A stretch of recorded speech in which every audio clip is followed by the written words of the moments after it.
The topic is Uniform Civil Code, in short UCC. इसका meaning क्या है?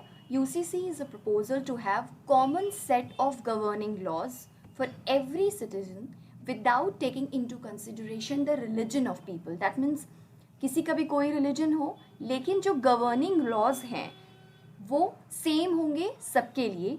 This is the meaning of UCC. Now DPSP, that means the Director Principles of State Policy, under Article 44 envisages to have uniform civil code in the country. ये meaning हो गया. उसके बाद में what is the present status with respect to India? Recently Supreme Court of India again called for a UCC and supreme court ने government से कहा है कि यूसीसी इम्प्लीमेंट करने का जो भी रिपोर्ट गवर्नमेंट को सुप्रीम कोर्ट को प्रोवाइड करना है. एंड सुप्रीम कोर्ट ने टाइम एंड अगेन कहा है कि इंडिया में यूनिफॉर्म सिविल कोड इम्प्लीमेंट होना चाहिए. अर्लियर ऑल्सो 1985 में Supreme Court directed the parliament to frame a UCC in Shah Bano case. This debate is still going on and right now अगर हम देखें स्टेटस क्या है तो इंडिया में कोई यूसीसी नहीं है. जो डिफरेंट कम्युनिटीज़ हैं उनके अपने पर्सनल लॉज हैं. Fine. So this was the present status. Now let's see what are the arguments in favor and arguments against. First of all, arguments in favor. First thing is, it will pave the way for national integration and secularism. Right? सबके लिए जब same laws होंगे govern करने के लिए तो obviously national integration increase करेगा, कोई डिफरेंसेस नहीं होंगे. एंड सेकेंडली सेकुलरिज्म इंक्रीज होगा. फाइन. Second चीज will promote gender equality and welfare of women. UCC बहुत important रोल रखता है जेंडर इक्वालिटी के लिए और विमेन राइट्स के लिए. जैसे कि मुस्लिम्स की प्रैक्टिस है ट्रिपल तलाक की, which is actually sort of discrimination against the women. And so like women के राइट्स जो प्रॉपर्टी के लिए होते हैं या मेंटेनेंस के लिए होते हैं डिवोर्स में, तो इन सब से रिलेटेड कहा जा सकता है कि ये जेंडर इक्वालिटी इंक्रीज करेगा. Third thing is it can promote equality and justice. Fourth is it will simplify the cumbersome legal matters govern by personal laws. कभी कभी होता क्या है कि कोर्ट में ऐसे केसेस आते हैं जो कि पर्सनल लॉज से रिलेटेड होते हैं. अब क्योंकि उनसे रिलेटेड कोई कॉमन लॉ नहीं है, कोई वो कोडिफाइड नहीं है, इस वजह से होता क्या है कि उनका इंटरप्रिटेशन जजेस अपनी प्रेजुडाइसेस और ओपिनियंस के अकॉर्डिंगली करते हैं. केस टू केस डिफर करता है वो. Now fifth is that article 25 in Constitution gives powers to state to interfere in matters of religion. Within article 25 on also जो कि right to equality of religion provide करता है, कुछ restrictions भी हैं और स्टेट इंटरफेयर कर सकता है रिलीजन के मैटर्स में भी.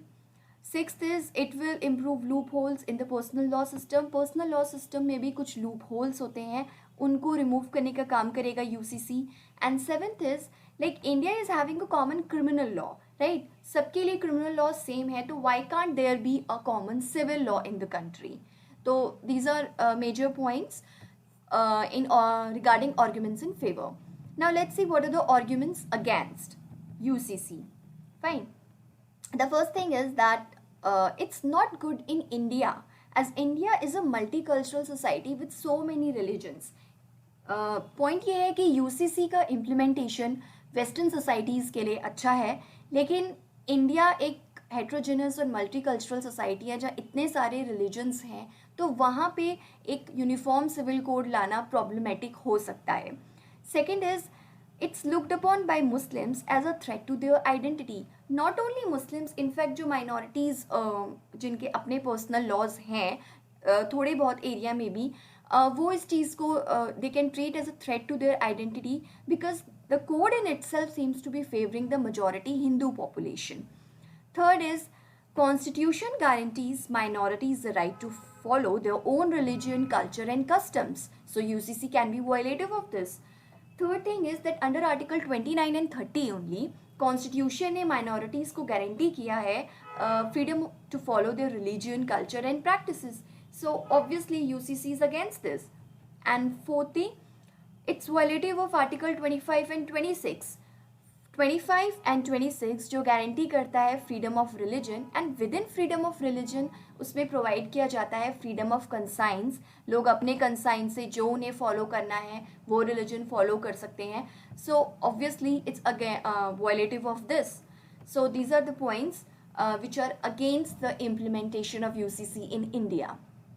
Now, way ahead or in short, in order to have a balanced view, last में हम कह सकते हैं that UCC should be brought but not forcefully. It should come gradually. कोई भी change impose नहीं होना चाहिए.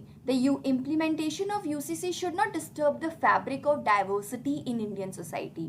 इंडिया का जो स्ट्रेंथ है वो उसकी यूनिटी इन डाइवर्सिटी में है, एंड सो यूसीसी का इम्प्लीमेंटेशन उसकी फैब्रिक ऑफ डाइवर्सिटी को ना हैम्पर करे, and any change to come should come from within the society and it should not be imposed by the state.